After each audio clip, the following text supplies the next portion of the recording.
امام مہدی کا جو ظہور ہے صحیح، وہ فتنوں کے ظہور میں امام مہدی جو ہے وہ آئیں گے فتنوں کے دوران. اس میں بعض نشانیاں ہیں. اس میں مثلاً یہ ایک نشانی یہ ہے کہ کوئی عرب جو بادشاہ ہے اس کا انتقال ہوگا اور اس کے بعد جھگڑا ہوگا وہاں بھی عرب میں بھی کہ کس کو جو ہے وہ بادشاہ بنایا جائے. 3 پرنسز کا آتا ہے ذکر، آپس میں جھگڑا ہوگا. اچھا، اسی طرح یہ بھی ہے کہ مسلمانوں کی قیادت کا فقدان ہوگا. اچھا، اور اس میں یہ بھی ہے کہ مسلمان جو ہیں حج کے موقع پر اکٹھے ہوں گے اور حج کے موقع پر آپس میں گفتگو کر رہے ہوں گے کہ کس طرح سے ہمیں قائد ملے. تو ان کو اس دوران حج کے دوران جو ہے یہ محسوس ہوگا کہ جس کو ہم قیادت دینا چاہتے ہیں وہ شخص یہاں کہیں موجود ہے، اور پھر کوشش کریں گے وہ کہ وہ ان کو ڈھونڈ لیں. اور اس میں پھر تفصیل آتی ہے کہ وہ مکہ میں کوشش کریں گے ڈھونڈنے کی. تو وہ جو شخص جس کو ڈھونڈ رہے ہوں گے محمد بن عبداللہ، نبی پاک صلی اللہ علیہ وسلم نے فرمایا اس کا نام میرے نام پر ہوگا اور اس کی ولدیت میری ولدیت کے اوپر ہوگی. بالکل صحیح. اور وہ حسنی سید ہوگا اور اس کو جو ہے یعنی حضرت حسن رضی اللہ تعالیٰ عنہ کی اولاد میں سے ہوگا. اچھا، اس کو لوگ ڈھونڈ رہے ہوں گے، وہ مدینہ چلا جائے گا، پھر لوگ مدینہ جائیں گے، پھر وہ واپس جو ہے مکہ آ جائے گا.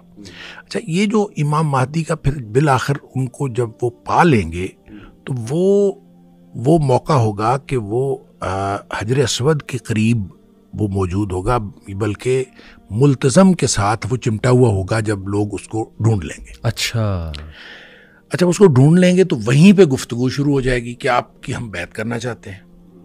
اچھا، حدیث کے جو الفاظ ہیں نا اس سے یہ پتہ چلتا ہے کہ امام مہدی اپنے ظہور سے قبل وہ کوئی ایکسٹرا آرڈنری شخصیت نہیں ہوں گے.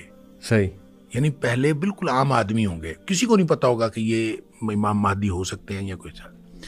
کیونکہ حدیث میں الفاظ ہیں کہ جب بیعت ہوگی نا تو وہ کہیں گے کہ میں پھر جہاد پہ بیعت لوں گا. اچھا، لوگ تیار ہو جائیں گے بیعت کرنے کے لیے.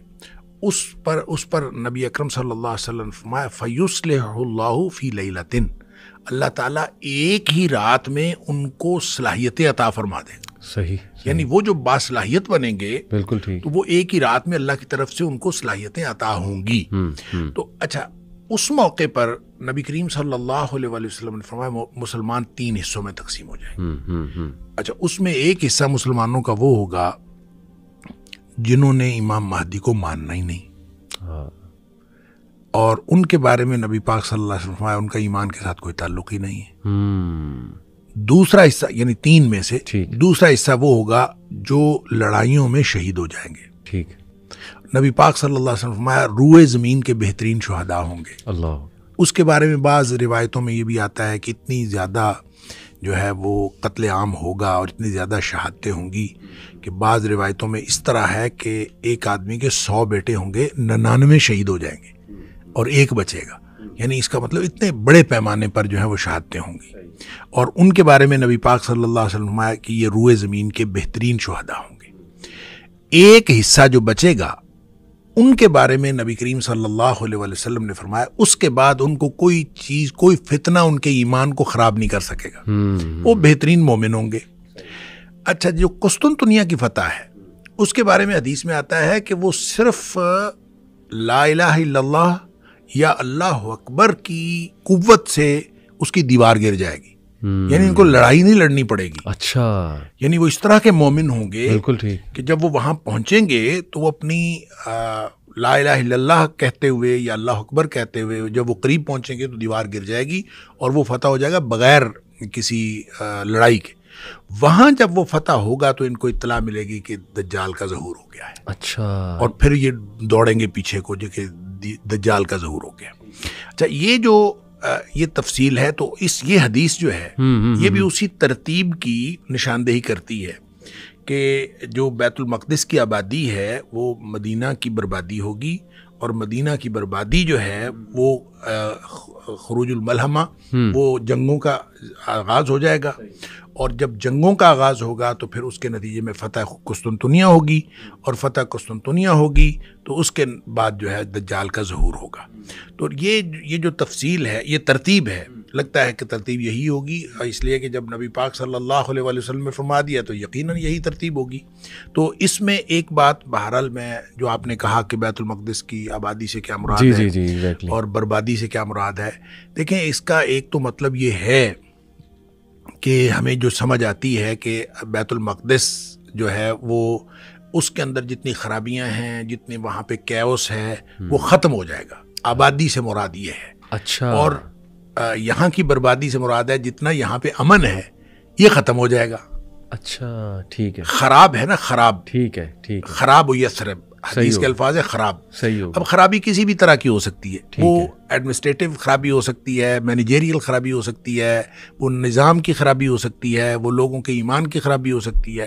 ویسے تو نبی پاک صلی اللہ علیہ وسلم فرمایا فتنوں کے دور میں ایمان جو ہے وہ حجاز کے اندر سکڑ کے آ جائے گا، جس طرح سے سانپ جو ہے سکڑ کے اپنی بل میں گھس جاتا ہے، اس طرح سے ایمان سکڑ کے حجاز میں آ جائے گا۔ حجاز یعنی مکہ مدینہ، مکہ اور مدینہ۔ اچھا، تو جب مکہ اور مدینہ میں ایمان آ جائے گا تو اس کا مطلب ہے ایمانی خرابی تو نہیں ہوگی، کسی اور طرح کی خرابی ہوگی، کوئی بد انتظامی ہو جائے گی، کوئی لڑائی ہو جائے گی، کوئی سیاسی ایشو ہو جائے گا، کوئی اس طرح کا ایشو ہوگا، اور اس ایشو کے بعد جنگیں شروع ہو جائیں گی۔ اب وہ جو جنگیں شروع ہوں گی، جو بھی قیادت کا فقدان ہوگا۔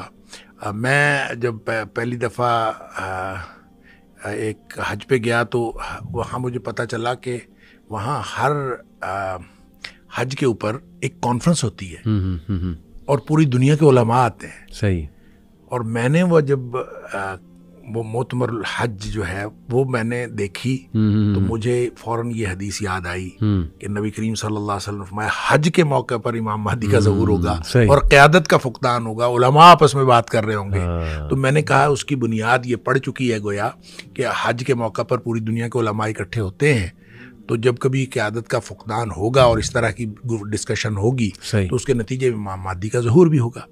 تو جب امام مہدی کا ظہور ہو جائے گا تو پھر بہرحال لڑائیاں ہوں گی، اور وہ لڑائیاں کتنی ہیں؟ خروج الملحمہ، ملحمہ سے مراد بہت بڑی جنگیں، جنگوں کا ظہور، اور وہ کتنی ہونی ہے اللہ کو معلوم ہے، کتنا عرصہ ہونی ہے اللہ کو معلوم ہے۔ یہ وہ انٹرپریٹیشن ہے جو ہماری سمجھ میں آتی ہے۔ ویسے میں ان ساری باتوں کے بارے میں جو مستقبل کے حوالے سے نبی اکرم صلی اللہ علیہ وسلم نے فرمائی، اس کے بارے میں ہمیشہ یہ بات عرض کیا کرتا ہوں کہ ہمیں اس کے بارے میں حتمی تعین کی بات نہیں کرنی چاہیے، اور حتمی تعین کیا بھی نہیں جا سکتا۔ ہو سکتا ہے نبی کریم صلی اللہ علیہ وسلم نے کوئی بات تمثیلی انداز میں فرمائی ہو سکتا ہے کوئی بات حقیقی انداز میں فرمائی ہو، وہ حقیقی ہو یا تمثیلی ہو، ہم نہ اس کے وقت کا تعین کر سکتے ہیں اور نہ اس کی نوعیت کا حقیقی تعین کر سکتے ہیں۔ البتہ پاسبلٹیز ہم ڈسکس کر سکتے ہیں، یہ امکان ہے، یہ ہو سکتا ہے، یہ ہو سکتا ہے، صرف یہ کہہ سکتے ہیں۔ اور اصل میں جتنی مستقبل کی باتیں ہیں اور خاص طور پہ دور فتن کی باتیں ہیں، وہ اصل میں تو ہمارے ایمان کو بوسٹ کرنے کے لیے اور ہماری رہنمائی کے لیے ہیں کہ جب دور فتن ہوگا، اس طرح کی صورتحال ہوگی تو آپ کو یہ کرنا چاہیے اور یہ کرنا چاہیے، اور آپ اپنے ایمان کو مضبوط کریں اور